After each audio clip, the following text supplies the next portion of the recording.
Rubén Carrasco est un peintre mexicain qui a émigré à Montréal en 2009.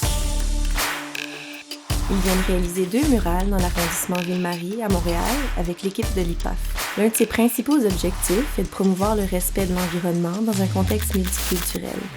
La communauté a participé à la création grâce à un atelier d'art urbain pour enfants. Les résidents du quartier ont aussi participé en proposant des animaux à intégrer au concept.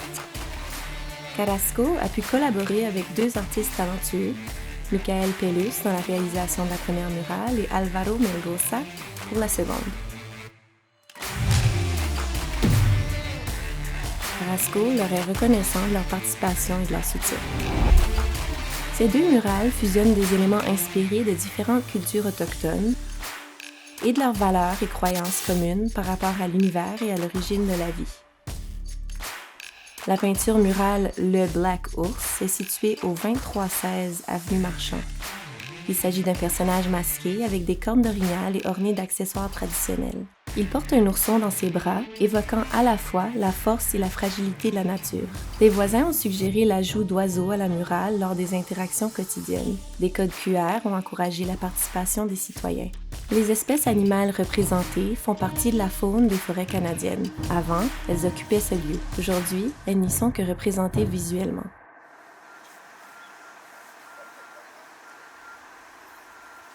Le jeu of Creators in Coatlicue est la 2e murale de Carrasco. Elle est située à l'arrière du centre sportif Jean-Claude Malépart. Le concept est né de sa volonté de créer une œuvre en lien avec le sport. Pour relier la fresque à son environnement, Carrasco a poursuivi l'histoire de sa première murale.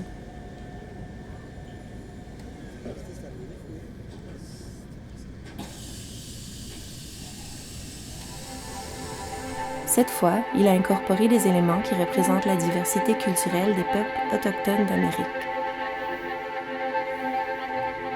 Il a aussi été inspiré par les qualités divines souvent attribuées aux animaux par ces peuples.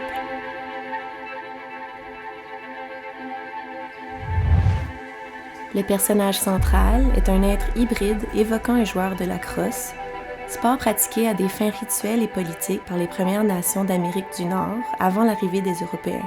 Selon les mythes, la crosse était jouée par les créateurs et par de nombreuses espèces d'animaux. On dit que ce jeu est à l'origine de l'hiver. Les ornements dont le joueur est formé sont des éléments issus des cultures autochtones d'Amérique. Carrasco a également incorporé des éléments d'une déesse aztèque appelée Coatlicue, qui représente la terre-mère. Ce projet a été possible grâce au programme d'art mural 2020 de la Ville de Montréal, en collaboration avec l'arrondissement Ville-Marie et à la participation de l'IPAF. Pour nous, c'est une fabuleuse opportunité de contribuer à l'embellissement du quartier avec les citoyens et les citoyennes du quartier qui peuvent participer au processus créatif. C'est aussi une très belle opportunité de maillage, de contribuer au tissu social. J'ai trouvé vraiment intéressant qu'ils nous demandent de participer, dans le fond, d'avoir notre petite touche à nous. J'ai une vue extraordinaire, ce que je n'avais pas avant. It's a different experience that I had been exposed to, and I'm very, very happy to be doing that with Robin. Le soutien des partenaires SOS Location, AMR Studio et Mille Murs motive Carrasco et son équipe à continuer de créer des alliances avec ceux qui partagent les mêmes valeurs socio-culturelles et écologiques qu'eux.